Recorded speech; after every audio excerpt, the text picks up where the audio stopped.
মৰিগাঁও জিলাৰ গাগলমাৰী গাঁৱত এতিয়া সৃষ্টি হৈছে চাঞ্চল্য কাৰণ এই গাঁৱৰ পৰা 3 গৰাকী নাবালিকা ছোৱালী বিগত 3 দিন ধৰি নিখোজ হৈ আছে।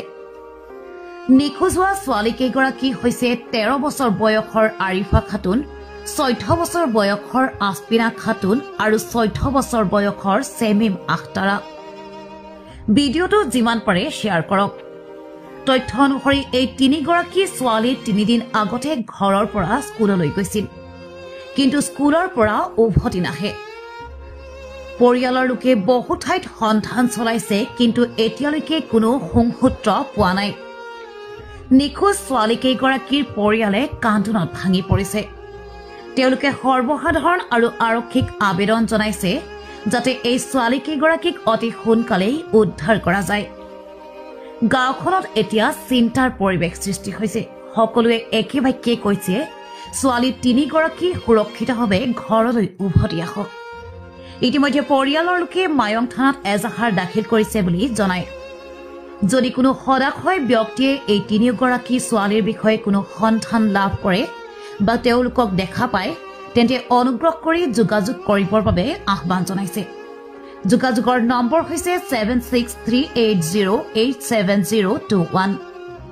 এটি মানৱিক অনুৰোধ, দয়া কৰি শ্বেয়াৰ কৰক এই সংবাদটো যাতে নিখোজ ছোৱালী কেইগৰাকীক সোনকালে উদ্ধাৰ কৰিবলৈ সহায় হয়।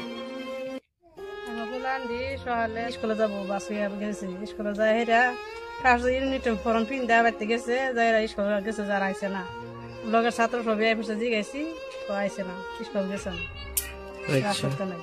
তো 3 জন যায় নিরুদ্দেশ হয়েছে, ওর নাম দিটুকুন আরিফা 13 বছর, আর আরেকজন এসপিনা খাতুন 14 বছর, আর আরেকজন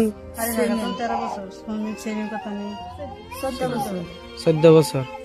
তো না আইনার এই ভিডিওর যোগে কি কভার চাইন মানুষেরা যারা এই ভিডিওটা দেখবো অগর আইনার কি কভার চাইন? আমরা ওইটাই কভার চাইতেছি যে অনুরোধ করে যদি কেউ ধরা পড়ে কেউ রাত আঙ্গর জানানি দিত।